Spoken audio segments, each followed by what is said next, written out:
주님, 네, 잘 오셨습니다. 오늘 제목은 그리스도인의 자유라는 제목입니다. 자유가 무엇일까? 우리는 자유로운 삶을 살고 있을까? 자유가 무엇일까? 우리가 익히 잘 알고 있는 단어이기는 하지만 그 의미에 대해서는 우리가 깊이 생각해 본 적이 없는 그런 단어가 자유가 아닐까 이렇게 생각을 해봅니다. 그것도 그냥 자유가 아니라 그리스도인의 자유라고 이렇게 말을 했는데, 그리스도인이라면 지금 우리를 말하는 거잖아요. 그러면 우리가 지금 자유한가라는 것을 질문할 수밖에 없습니다. 우리가 자유한가? 그리스도인으로서 자유한 삶을 살아가고 있는가? 이것을 알기 위해서는 우리가 먼저 자유가 무엇인가 하는 그 의미를 정확히 알아볼 필요가 있습니다. 일반적으로 자유라고 하면 어떤 것으로부터 벗어나 있는 이런 것들을 우리가 자유라고 보통은 생각을 합니다.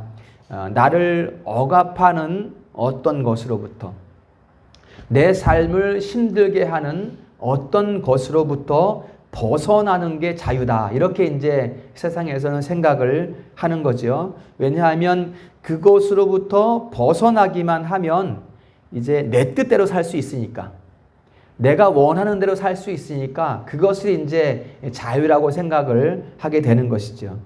그렇다면 이러한 일반적인 자유의 의미로 본다면, 세상적인 자유의 의미로 본다면 우리 그리스도인들은 자유로운 걸까요, 지금? 자유로운 삶을 살고 있는 걸까요? 우리는 내 뜻대로 살지 않잖아요. 하나님께 붙들린 바 된 삶을 살고, 또 말씀을 쫓아 살아가야 되고, 말씀에 붙들려서 살아가고 있는데, 그럼 우리는 자유로운 게 아닌데요? 오히려 이것은 자유가 아니라 구속이잖아요, 그렇게 보면은. 그러면 진짜 자유가 무엇인가? 우리가 자유롭지 않다면 신앙생활을 바르게 하고 있는 것인가, 이렇게 우리가 생각할 수밖에 없지 않겠습니까? 도대체 자유라는 것이 무엇인가? 그래서 우리는 이 자유의 의미를 다시 한번 우리가 정립을 할 필요가 있습니다. 오늘 그 말씀을 같이 한번 나눠보도록 하겠습니다. 먼저 성경에서는 자유를 어떻게, 무엇이라고 가르치고 있는가라는 것이죠. 우리가 여러분 나무에 대해서 이야기를 나눠본 적이 있습니다.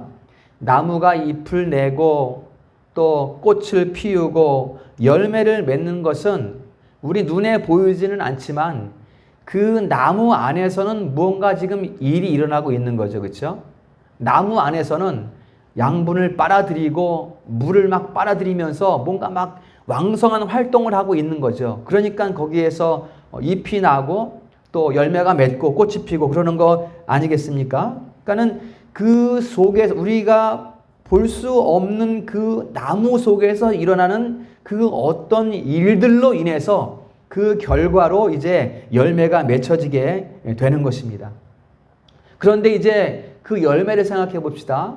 그 열매가 당도가 꽉 차 있는 그런 좋은 튼실한 열매인가? 아니면 시들시들해서 상품 가치가 없는 그런 열매인가? 그것을 우리가 어떻게 알 수 있는가라는 것은 그 나무의 상태에 따라 달라지는 거예요. 그 나무가 튼실한 과실을 맺었는가, 시들시들한 과실을 맺었는가라는 것은 그 나무의 상태에 따라 달라진다는 거예요. 어떤 나무든지 그 안에서 열심히 일은 하고 있지만, 똑같이 일은 하고 있지만 그 나무의 상태가 어떤가에 따라서 좋은 열매 또는 나쁜 열매 달라질 수 있다는 것입니다. 그러니까는 그 나무가 가장 즐거운 상태에 있어야 돼요. 가장 즐거운 상태에 있어야. 우리가 이것을 본연이라고 얘기했어요. 그렇죠? 기억하실 겁니다. 본연이라고 얘기했어요.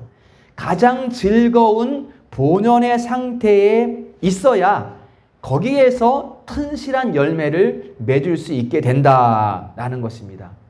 즉 본연이라는 것은 무엇입니까? 나무로 볼 때는 그 나무가 있어야 할 그 자리예요. 그 자리에. 그러니까 하나님이 놓으신, 있게 하신 그 자리에서 자기의 자리를 충실히 지키고 있을 때, 이것을 우리가 이제 나무가 가장 나무다울 때라고 우리가 표현을 했습니다. 나무가 가장 나무다울 때 즐거운 상태가 된단 말이에요. 거기에서 이제 당도가 높은 이제 튼실한 과실을 맺을 수 있게 되는 거예요. 여러분, 사람도 마찬가지입니다. 지금 우리가 나무를 비유로 들었지만 사람도 마찬가지예요. 사람이 가장 사람다워야 돼. 가장 사람다울 때 그 사람에게서 열매가 맺힌단 말이에요. 가장 사람다운 게 뭘까요? 우리가 이제 호크마 스터디 공부하는데요. 웨스트민스터 소유리 문답 제1문답에서 이걸 얘기해요. 사람의 살아가는 인생의 제일 목적은 하나님을 영화롭게 하는 것이다. 그리고 그 하나님을 영원토록 즐거워하는 것이다. 이렇게 가르치고 있거든요. 그러니까는 그 제일 목적에 따라 사는 것이 사람에게는 본연이라는 거예요. 거기에서 열매를 맺을 수 있는 거예요. 그때가 가장 즐거운 거예요. 여러분, 한번 생각해 보세요. 세상에서 많은 것을 누리고 있는 것이 가장 즐거운가? 그것도 우리가 누리면서 웃을 수는 있어요. 그렇죠? 그러나 그런 것들이 과연 그 내면 인생의 인격의 기쁨이 되겠는가라는 거예요. 우리가 인격적인 가장 즐거움을 누릴 때는 바로 본연의 자리에 있을 때라는 것입니다. 즉 가장 사람다울 때. 이렇게 나무가 가장 나무답고 사람이 가장 사람다운 본연의 상태. 여러분, 자유가 바로 그러한 상태를 말하는 거예요. 자유는 바로 그 상태를 우리가 자유라고 하는 거예요. 즉 자유라는 것은 본연에 충실할 수 있도록 어떤 세상의 어떤 요소들로부터 막힘없이 소통되는 것을 말하는 거예요. 여러분, 우리가 본연의 삶을 살고자 할 때 막히는 것들이 많이 있지 않습니까? 본래의 우리의 하나님께서 지으신 목적대로 살고자 할 때 가로막는 것들이 많이 있잖아요. 세상에 보면. 그렇죠? 그런 것들이 뭐 물질이 될 수도 있고 재산이 될 수도 있고 뭐 집이 될 수도 있고 또 뭐 친구가 될 수도 있고 사람이 될 수도 있고 무슨 명예가 될 수도 있고. 그러니까 우리가 하나님께서 주신 목적대로 본연의 모습대로 살아가려고 할 때 막히는 것들이 많단 말이에요. 이런 것들에 대한 막힘이 없이 쫙 소통이 되는 것, 그래서 즐겁게 사는 것, 이것이 바로 자유라는 것입니다. 세상에서는 이 반대를 자유라고 하죠. 그렇죠? 본연으로 들어가는 게 자유가 아니라 거기에서 벗어나는 것을 세상에서는 자유라고 말을 해요. 그러다 보니까 사람들은 이제 자기 욕심에 따라서 자유를 달라 막 외치죠. 내 욕심에 따라서. 내가 본연으로 돌아가기 위한 자유의 외침이 아니라 본연에서 벗어나기 위한 자유의 외침을 사람들은 한단 말이에요. 여러분, 사무엘 시대에 이스라엘 백성들이 막 외치죠? 하나님께서 우리를 다스리지 말고 우리에게 왕을 주셔서 왕이 우리를 다스리게 해주세요. 외친단 말이에요. 이 사람들의 생각이 뭡니까? 하나님은 무서워 괜히. 뭔가 우리가 필요한 것도 안 줄 것 같아. 근데 왕을 세우면 사람은 친절하게 내가 필요한 것을 공급해 줄 것 같으니까 하나님이 다스리지 말고 사람이 다스려 주세요. 하나님이 다스리는 것은 자유가 아니고 사람이 다스리는 것은 자유라고 생각을 하는 거예요. 이스라엘 백성들은. 이런 모습이 요즘 세태에서는 이제 인권이다 또는 평등이다 이런 형태로 나타나는 거죠. 그래서 결국은 내 편의를 위해서 자유를 외치는 거예요. 그러니까 내 자유라고 하지만 그것은 결국은 내 이로움, 나의 이로움을 위해서 자유를 외치는 거예요. 그러다 보니까는 결국은 다른 누군가를 억압하는 결과로 나타나게 되는 것이지요. 여러분, 이런 것들을 자유라고 할 수 있겠습니까? 이건 자유가 아니라 내 욕구를 채우는 거죠. 내 욕구의 성취이지 그것은 자유가 아니에요.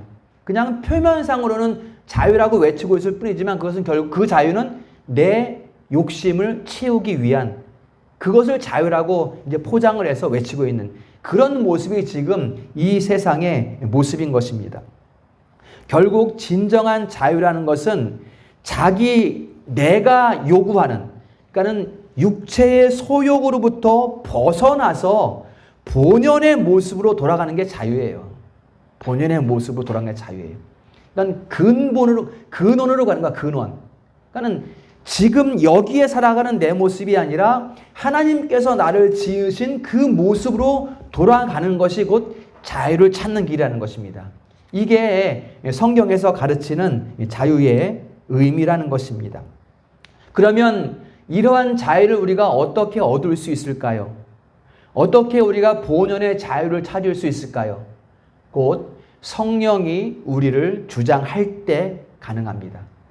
하나님께서 우리를 지으셨고 하나님께서 우리에게 삶의 목적을 주셨기 때문에 하나님께서 내 안에 역사하셔야 우리가 그 자유를 찾을 수 있게 되는 것입니다. 그래서 내가 성령의 소욕대로, 성령의 이끌림을 받아서 성령의 소욕대로 살아갈 때 나는 자유합니다. 이렇게 우리가 말할 수 있는 거예요. 이게 성경에서 가르치는 자유의 의미입니다. 그렇다면 여러분, 우리 성도들은 자유한 게 맞네요. 그렇죠? 자유하잖아요. 우리는 세상의 어떤 거침들에 대해서 우리는 거부하고 우리가 그리스도 안으로 나가길 원하니까 우리는 자유한 게 맞잖아. 그렇죠? 그러니까 우리는 자유하다. 우리는 그리스도인으로서 자유를 누리고 있다. 이렇게 우리가 말할 수 있습니다. 그렇죠? 고백할 수 있는 거예요. 이제는 우리는 그리스도 안에서 구원을 받았기 때문에 죄가 우리를 향해서 사망을 쏠 수가 없어요. 죄는 활이고 사망은 화살이거든요. 죄가 사망이라는 화살을 우리를 향해 쏠 수가 없어요. 왜냐하면 그리스도 안에서 우리가 죄에서 해방되었기 때문에, 즉 우리는 자유하다라는 것입니다. 우리가 자유합니다. 자, 그러면 이제 우리가 가진 이 자유의 상태는 어떤 것일까? 이걸 우리가 이제 알아봐야 되겠죠. 우리가 자유한데, 우리가 자유를 누리고 있는 그리스도인으로서 우린 지금 어떤 상태에 있는 것일까? 이것을 확인할 수 있어야 되죠. 그래야만 진짜네, 진짜 내가 자유하구나, 이것을 우리가 알 수 있지 않겠습니까? 그냥 무턱대고 나는 자유해, 나는 구원받았으니까 자유한 거야, 이게 아니라 자유한데 어떠한 상태인 것까지 알면 진짜 자유한 것을 알 수 있지 않겠습니까? 이것을 지금 우리에게 질문하고 있는 거예요. 어떻게 우리가 자유한 상태를 알 수 있을까? 이것을 우리가 모세를 통해서 알아볼 수 있습니다. 모세를 통해서 알아볼 수 있어요. 여러분, 모세는 넓은 미디안 광야 가운데에서 양을 치면서 자유롭게 살고 있었어요. 자유했습니다. 모세는 자유인이었어요. 애굽에서 속방에서 벗어났어요. 더 이상 도망치지 않아도 돼요. 애굽에서 도망쳐 나왔잖아요. 도망치지 않아도 되고 그냥 넓은 광야에서 밤에는 하늘의 별을 보고 땅에는 불을 밝히면서 양들을 보호하면서 가정을 지키면서 그야말로 자유인으로 모세는 살고 있었어요. 여러분, 그런데 우리가 생각해 볼 것은 모세가 외적으로는 그러한 자유를 누리고 있지만 그 내면이 참 자유를 누리고 있었을까 하는 것입니다. 그 내면이 40년 동안 광야를 누비며 살았어요. 가정을 이루면서. 즐겁지 않았겠습니까? 내 재산을 쌓아가면서 내 양떼의 수를 늘려가면서 살았으니까 즐겁지 않았겠어요? 그렇지만 그 모세의 내면이 어땠을까 하는 거예요. 모세의 내면이. 분명히 우리가 모세의 그 광야의 삶을 묵상해 보면 모세의 내면 한 곳에는 분명히 애통함이 들여져 있었을 거예요. 왜냐하면 모세는 유대인인 어머니로부터, 요게벳으로부터 영아 시절, 유아 시절, 청소년 시절 양육받았어요. 무슨 말을 듣고 살았을까요? 하나님에 대한 지식을 가지고 살았단 말이에요. 모세가 그렇게 성장했단 말이에요. 그런데 지금은 하나님과 전혀 관계없어. 그냥 세상에서 누릴 것 다 누리고 있지만 전혀 관계없는 삶을 살고 있단 말이에요. 그렇기 때문에 모세의 그 내면 어딘가에는 하나님께서 주시는 근심이 있었을 거란 말이죠. 자기는 몰라. 모세는 지금 몰라.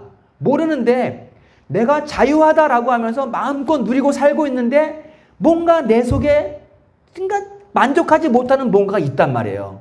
그게 뭔지는 모르겠는데 모세가 볼 때. 그러던 어느 날 호렙산에서 떨기나무 불꽃 가운데에서 하나님을 만났습니다. 하나님이 모세에게 신을 벗어라. 이 땅은 거룩한 땅이다. 신을 벗으라 그랬어요. 여러분, 광야에서 신을 벗으면 뜨겁습니다. 여러분, 한여름에 신발 벗고 걸어보셨어요? 아스팔트? 진짜 뜨겁거든요. 우리나라도 뜨거워요. 진짜 뜨거워요. 그런데 광야에서 신을 벗으라. 신을 벗으면 몇 발자국도 걸어갈 수 없어요. 뜨거워서. 이 아스팔트도 그런데 광야는 어떻겠어요? 그런데 신을 벗으라 했어요. 신을 벗으라. 무슨 말입니까? 꼼짝 말라.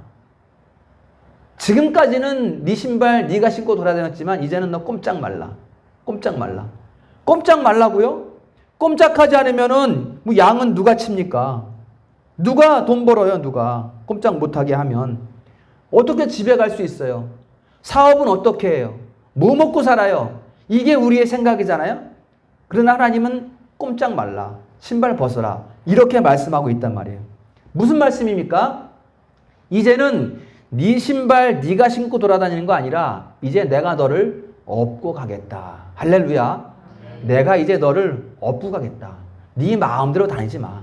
내가 너 데리고 갈 거야. 이걸 지금 말씀하고 있는 거예요. 여러분. 하나님께서 업어서 이끌고 가시겠다. 신을 벗어라. 이렇게 지금 말씀하고 있단 말이에요. 여러분, 우리가 성도의 견인을 공부했습니다. 지난 시간에 공부를 했는데요. 여러분, 우리가 견인을 생각할 때 우리는 구원의 모든 과정을 깊이 묵상해 봤기 때문에 견인을 고백할 때 우리는 하나님께서 이끌어 가신다는 것을 고백합니다. 하나님께서 자동차를 매달고 끌고 가시든 뭐 인력거를 끌고 매달고 가시든 우리는 견인은 하나님께서 우리를 이끌고 가신다는 것을 우리는 고백을 해요. 그 이끌림 가운데에서 우리에게는 깊은 인내가 있어요. 그러니까 오래 참음, 깊은 인내가 있어요. 그 인내로 말미암아 우리의 믿음이 견고해지는 거예요. 굳게 세워지는 거예요. 여러분, 그러니까 여러분, 우리가 분명히 우리 교회는 이것을 고백해야 됩니다. 견인, 성도의 견인을 말할 때는 끌견, 한자로 끌견, 끌인자를 우리가 쓸 수 있어요. 하나님께서 우리를 끌고 가신다고 우리가 고백할 수 있어야 돼요. 견인만 딱 놓고 보면 그냥 끌고 가는 것이 아니라 우리를 그냥 견고하게 하는 것이다. 이렇게 생각할 수 있지만 구원의 모든 과정을 우리가 다 묵상해 볼 때는 모든 것이 전적 은혜잖아요. 모든 것이. 그러니까 하나님께서 우리를 끌고 가시다는 고백이 가능합니다. 그래서 끌견, 끌인자가 되는데 여러분, 그렇지만 그 가운데에는 우리가 참고 인내함이 있어요. 인내함이. 그 가운데에 오래 참음이. 그러니까 기본적으로 견인은 오래 참음이에요. 오래 참음. 그 오래 참음 가운데 우리가 세워져 가는 거거든요. 보세요, 여러분. 오래 참음이 뭔가요? 성령의 은사예요, 여러분. 은사. 오래 참음도 내가 참는 겁니까? 하나님께서 주신 선물이잖아요. 그러니까 하나님께서 오래 참음의 선물을, 은사를 주셔서 우리를 끝까지 끌고 가시는 것. 이게 견인이고요. 이게 우리 성도들의 자유의 상태입니다. 내가 땀 흘려 수고하는, 달려나가는, 내가 힘써 달려나가는 그게 자유가 아니라 하나님께서 오직 나를 이끌어 가시는 게 자유다. 어디까지? 영화까지 이끌어 가시는 게 우리 삶의 자유의 상태이다라는 것을 말씀을 드리는 것입니다. 자, 모세에게 이 자유는 어떻게 다가왔습니까? 지금까지는 목동으로서 큰 광야를 누비며 살았지만 지금부터 모세의 자유는 뭡니까? 선지자로서 부르심을 받음으로써 이제 하나님의 일에 매인받은 거예요. 이게 모세의 자유입니다. 자, 목동이 또 한 사람 있죠? 다윗.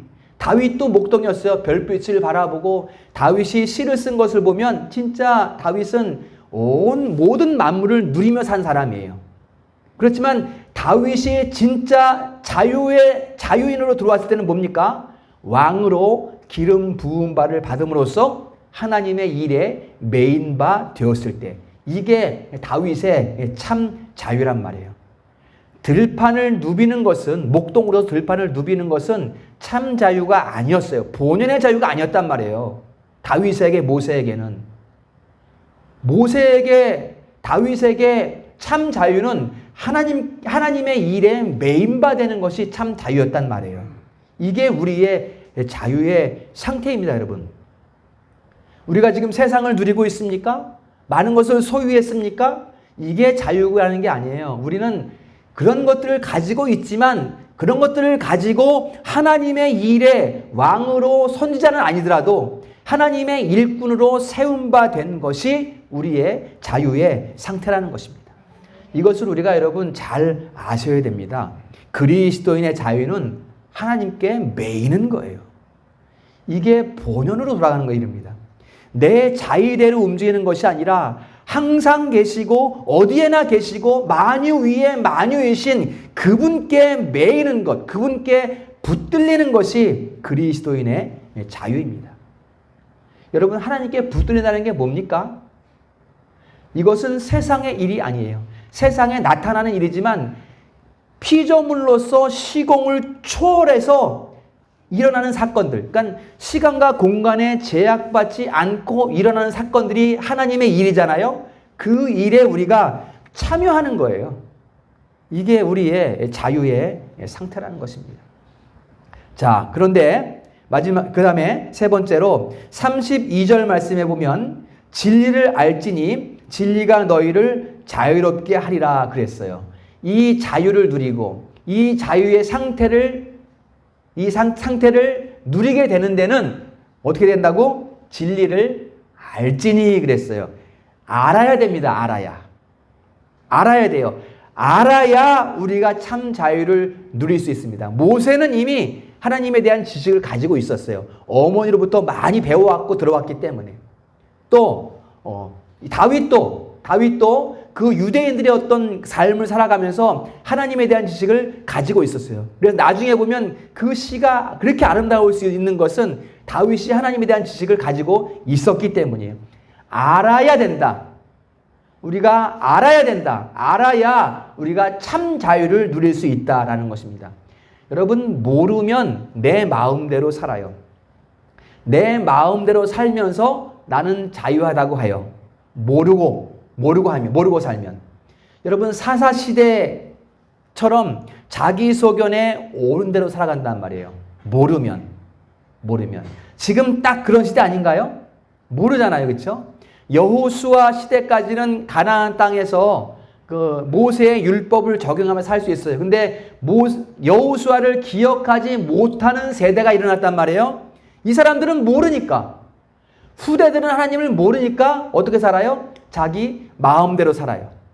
자기 마음대로. 그러면서 하나님께 제사도 드리고 무슨 드라빔도 만들어 놓고 집에다 산당도 꾸며 놓고 난 하나님을 섬기는 거야. 이렇게 자기 마음대로 살아간단 말이에요. 왜요? 모르니까. 그러면서 그것을 자유라고 생각하고 있단 말이에요. 지금이 바로 그런 시대예요. 지금이. 그렇지 않은 교회들도 많이 있지만 그렇게 자기 마음대로 살아가는 교회들도 많이 있지 않습니까? 그러나 여러분, 하나님을 아는 지식이 있으면 마음대로 하지 않아요. 하나님의 말씀에 매이지요.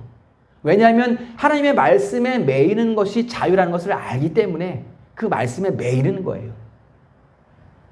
그러니까 우리가 지금 자유하다라는 것은 하나님께 매여 있는 것을 의미하는 것입니다, 여러분. 이 지식을 얻기 위해서는 우리에게 무엇이 필요할까요? 아까 말씀드렸습니다. 우리가 참 자유를 알고 자유를 얻기 위해서는 어떻게 된다 그랬어요? 성령께서 나를 주장하셔야 된다. 마찬가지입니다. 이 지식을 얻기 위해서는 바로 진리의 영이신 성령의 임재함이 있어야 됩니다. 여러분, 성령이 임하시면 우리가 무엇을 알게 됩니까? 요한복음 14장 26절에 보혜사 곧 아버지께서 내 이름으로 보내실 성령 그가 너희에게 모든 것을 가르치고, 그 다음에 읽어봅니다. 시작. 내가 너희에게 말한 모든 것을 생각나게 하리라. 우리가 아는 지식 이겁니다, 여러분. 우리 자유는 예수님께서 가르치신 것을 아는 것이고 예수님께서 무엇을 행하셨는가를 아는 것이고 이게 우리의 지식입니다. 우리가 자유를 누릴 수 있는 지식이라는 거예요, 이게. 그것을 알면 어떻게 됩니까? 오늘 36절 말씀에 보면 아들이 너희를 자유롭게 하면 너희가 참으로 자유로우리라 이렇게 말씀해요. 아들에 대한 지식을 얻게 되니까 아들이 우리를 자유롭게 하면 너희는 자유롭다 이렇게 오늘 36절에 말씀하고 있는 것입니다. 여러분, 주님과 함께 우리가 길을 갈 때 자유롭습니다. 주님께서 나를 너 가지마, 너 여기 머물러 막 억압하는 것이 아니라 우리가 주님과 함께 길을 걸어갈 때 자유롭습니다. 예수님이 없으면 여러분 자유롭지 않아요. 예수님이 없으면 다른 것에 얽매여요, 우리는. 예수님이 나와 함께 계시지 않으면 세상 것들이 나를 올가맨단 말이에요. 나를 높여주는 명예나 내가 가지게 되는 재산에 자꾸만 마음이 쏠려서 얽매이게 된단 말이에요. 예수님과 함께하지 않으면 그렇게 된다는 것입니다. 그렇지 않습니까? 우리 믿음 생활을 하고 있었지만 우리가 믿음이 연약할 때는 뭔가 어깨에 힘주고 싶을 때가 있지 않았어요? 뭔가 좀 이렇게 좀 많이 명예도 누리고 또 부도 누리고 높은 곳에 올라가서 저 밑에 있는 사람들 바라보고 싶기도 하고 그런 적이 우리에게 있지 않았습니까? 왜냐하면 예수 그리스도와 함께 걸어가지 않기 때문에 그러한 욕심들이 우리 가운데 일어난단 말이에요. 결국은 그 명예가 나를 삼키고 결국은 그 재산이 나를 삼켜버리는 거예요. 예수님과 우리가 함께 걸어가지 않으면. 그러나 아들을 만나면 아들이 너희를 자유롭게 하리라. 할렐루야. 즉 하나님을 아는 지식, 예수님을 아는 지식, 예수님께서 하신 말씀들을 아는 지식, 예수께서 행하신 일들을 아는 지식. 이 지식이 우리를 자유롭게 한다라는 것입니다. 이 지식으로 말미암아 우리가 자유롭게 되는 것입니다. 자, 이 마지막으로입니다. 그 다음에 중요한 것이 로마서 8장 1절이에요. 우리가 이렇게 자유해요. 자유한 상태예요. 그러한 상태 가운데 있습니다. 그 다음에 중요한 것이 로마서 8장 1절이에요. 다 같이 읽어보겠습니다. 시작. 그러므로 이제 그리스도 예수 안에 있는 자에게는 결코 정죄함이 없나니. 여러분, 많은 그리스도인들의 경우를 보면 스스로 죄인이라고 하면서 자기를 정죄하는 것을 자주 볼 수가 있어요, 우리가. 스스로를 정죄한단 말이에요. 나는 하나님 자녀의 자격이 없어. 난 안 돼. 막 자기를 정죄해요. 아니, 하나님께서 나를 자녀 삼아 주신 것을 고백해야지. 하나님께서 자녀 삼아 주셨는데 나는 하나님의 자녀가 될 수 없다고 자꾸만 그러면 뭐 어떻게 살겠다는 얘기예요. 어떻게 살겠다는 얘기예요.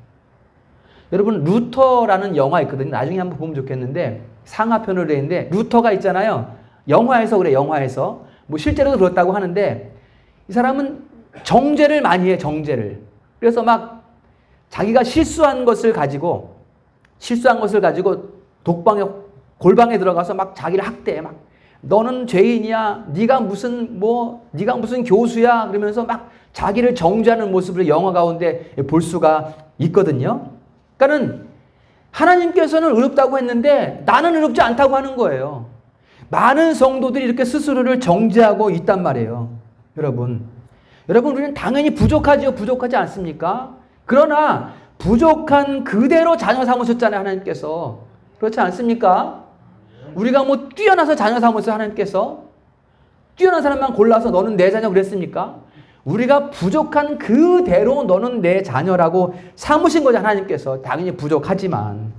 여러분, 하나님이 기뻐하시는 것은 뭐 좋은 식물을 가져오고 또 큰 살찐 송아지를 가지고 와서 제사를 드리고 박하와 회향을 드리고 막 이런 걸 하나님이 기뻐하는 것이 아니라 그냥 그 부족한 모습으로 예수 그리스도를 믿고 그 부족한 모습대로 예수 그리스도 앞에 나가고 그분께 맡기는 것, 이것을 기뻐하는 것입니다. 할렐루야. 다른 것을 기뻐하는 게 아니란 말이에요. 그냥 부족한 그 모습대로 예수 그리스도 앞에 나아가면 그것을 하나님께서 기뻐하신다라는 것입니다. 여러분, 우리에게는 더 이상 정죄함이 없습니다. 아까 말씀드렸잖아요. 죄가 우리를 향해 사망을 쏠 수 없어요. 이제는 우리가 그리스도 안에서 해방되었기 때문에. 그러니까 여러분, 더 이상 죄에 얽매이지 마십시오. 사도 바울이 죄가 하도 많아서 내가 죄인의 괴수다 이렇게 고백했지만 그 죄에 얽매이지는 않았어요. 왜냐하면 예수 그리스도 안에서 성령의 생명의 법이 우리를 살렸기 때문에 그 죄에는 얽매이지 않았어요. 그렇지만 죄는 고백했어요. 죄는 자백했지만 그 죄에는 얽매이지 않았단 말입니다. 그러니까 우리가 더 이상 죄에 매일 필요가 없단 말이에요. 죄에 매일 필요가 없단 말이에요.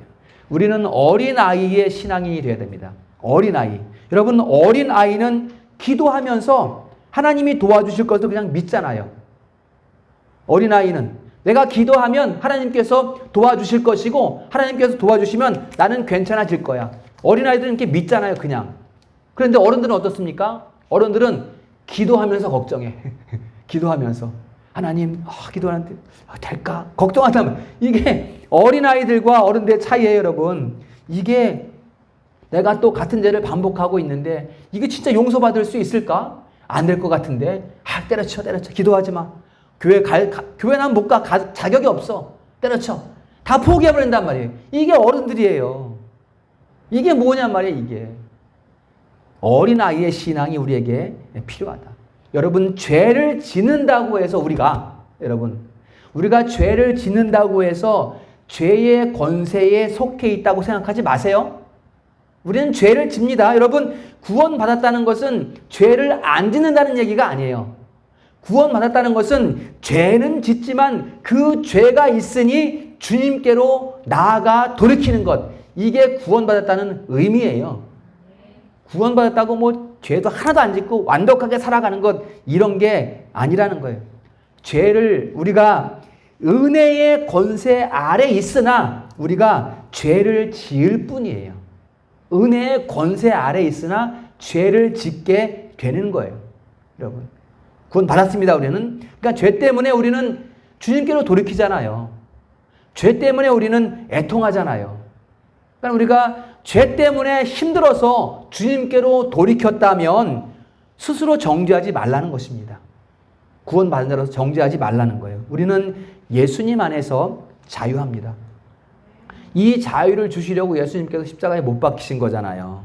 그런데 예수님 믿는다고 하면서 나는 죄인이야, 나는 안 되라고 하고 있으면 그게 어떻게 예수님 믿는 거겠어요?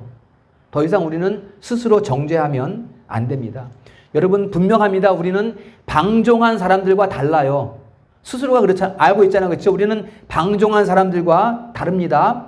우리는 죄를 생각하기 싫은데 죄로 흘러가는 생각을 우리가 막지 못하고 있는 거잖아. 그렇죠? 싫은데 내가 싫은데 생각이 자꾸만 가고 있는 거잖아요. 보이는 것들이 그런 것들이니까. 사람은 보는 걸 생각하게 되잖아요. 자꾸만 그런 것, 나는 죄가 너무너무 싫은데 자꾸만 죄로 내 생각이 흘러가고 있단 말이에요. 죄가 계속 우리를 침범한단 말이에요. 그렇다고 해서 우리가 일부러 막무가내로 막 죄를 짓습니까? 그렇지 않잖아요. 왜냐하면 우리는 구원받은 사람들이기 때문에. 막무가내로 방종하는 사람들하고 우리는 다르다는 것입니다. 그래서 우리는 죄 때문에 마음 아파하잖아요. 죄가 정말 싫어서 마음 아파하잖아요.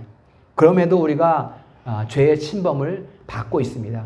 그렇지만 여러분, 분명히 기억할 것은 예수님의 보혈이, 우리가 죄를 막지 못하고 자꾸만 죄로 생각이 흘러가고 몸이 죄를 따라가고 있지만 예수님의 보혈이 내 삶에 흐르고 있다. 이거 잊지 마십시오. 그러니까 더 이상 정죄하지 않아도 됩니다.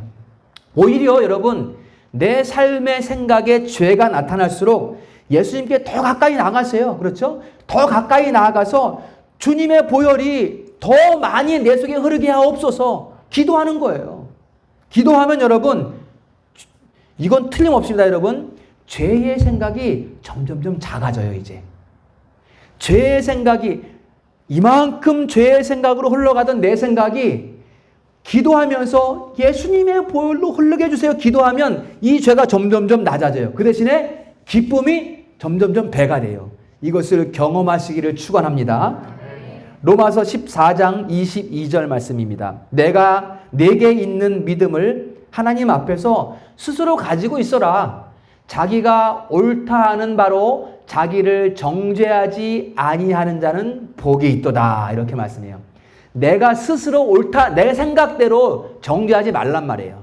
정죄하지 않으면 내가 복이 있다. 이렇게 말씀하고 있습니다. 여러분, 우리는 헛똑똑한 사람이 되면 안 됩니다. 똑똑하다고 하면서 맨날 같이 나는 죄인이야, 나는 죄인이라 하면서 주저앉아 있으면 안 된단 말이에요. 이거는 헛똑똑이에요. 우리는 진짜 똑똑한 사람은 내가 죄인인 것을 알았을 때 그리스도 앞으로 달려가는 거예요. 막 그냥. 주님 도와주세요, 도와주세요. 죄 때문에 힘들어 죽겠어요, 도와주세요. 이렇게 달려나가는 사람이 똑똑한 사람이란 말이에요. 그리스도 안에서 기쁨을 얻을 수 있는 사람이라면, 똑똑한 사람은. 주저앉아 있는 사람이 아니라 일어서서 눈물을 흘리며 달려나가는 사람들이 똑똑한 사람이다라는 것입니다. 다시는 자기를 정죄하지 마십시오. 더 이상 죄가 우리를 주장할 수 없습니다. 우리는 법 아래 있는 것이 아니라 은혜 아래 있기 때문에 죄가 우리를 주장할 수 없습니다. 로마서 6장 14절 말씀에 죄가 너희를 주장하지 못하리니, 다 같이 읽어보겠습니다. 다시 시작. 죄가 너희를 주장하지 못하리니 이는 너희가 법 아래 있지 아니하고 은혜 아래 있음이라. 아멘. 또 한 구절 보겠습니다. 요한 1서 4장 18절 다 같이 시작. 사랑 안에 두려움이 없고 온전한 사람이 두려움을 내쫓나니 두려움에는 형벌이 있음이라. 두려워하는 자는 사랑 안에서 온전히 이루지 못하였느니라. 여러분, 이 두려움은 정죄로부터 오는 거예요. 우리가 죄를 인식하고 스스로 막 정죄하고 있으면 두려움이 생겨요. 두려움이 생깁니다. 그러나 우리에게는 더 이상 정죄함이 없으니 우리에게는 두려움도 없습니다. 믿으시기를 축복합니다. 여러분, 두려워하지 마시고 애통하세요. 애통하세요. 여러분, 애통과 정죄는 다른 거예요. 여러분, 회개와 정죄는 완전히 다른 겁니다. 몸을 뒹굴면서 회개하세요. 우리가 회개해야 됩니다. 왜냐하면 내가 싫은데 죄로 자꾸 흘러가는 생각 때문에 힘드니까 몸을 뒹굴면서 회개하면서 눈물로 기도하세요. 그러나 그것은 결코 두려워하는 것은 아니라는 것입니다. 우리 성도님들은 정죄가 아닌 회개로서 자유를 누릴 수 있기를 주님의 이름으로 축복합니다. 말씀을 정리하겠습니다. 요한복음 6장 68절에 보면 베드로의 고백이 있습니다. 주여, 영생의 말씀이 주께 있사오니 우리가 누구에게로 가오리까? 군중들이 예수님께서 오셔서 유대를 정복할 줄 알았어요. 왕이 될 줄 알았어요. 근데 예수님께서 나는 왕이 아니야, 난 십자가에 죽을 거야. 그러니까 군중들이 막 떠나가요. 그러니까 예수님께서 제자들에게 물어봐요. 너희들도 나를 떠나가겠느냐? 그러니까 베드로가 말하는 거예요. 영생의 말씀이 주께 있는데 내가 어디로 가겠습니까? 여러분, 우리는 세상 쪽으로가 아니라 내 이성의 욕심이 있는 쪽으로가 아니라 하나님 쪽으로 끌려가야 합니다. 그래야 우리가 자유할 수 있다는 것입니다. 여러분, 내 안에 왜 불만족이 있습니까? 내가 있기 때문이에요. 내가 살아있기 때문에 불만족이 있는 거예요. 왜냐하면 내 욕심이 채워지지 않으니까. 내가 스스로 만족하지 못하는 거예요. 내 이름이 주어가 되면, 그러니까 내가 잘해보겠다고, 내가 뛰어보겠다고 하면 자유는 그만큼 없어집니다. 꼭 여러분 기억하셔야 돼요. 나는 사나 죽으나 나는 그리스도의 것이니이다 라고 고백할 때 그때 자유가 확 밀려오는 거예요. 믿으시기를 축복합니다. 우리 성도님들, 지금 우리 삶에 얽매이는 것이 있다면 그것으로부터 자유하십시오. 어떻게 자유합니까? 예수 그리스도를 바라보면 됩니다. 다른 것은 없어요. 예수 그리스도를 바라봐야 자유할 수 있습니다. 어린아이와 같이 하나님께 모든 것을 맡기고 그리스도를 바라봄으로써 그리스도께 더 가까이 나아감으로써 자유를 누리는 우리 성도들 될 수 있기를 주님의 이름으로 축복합니다.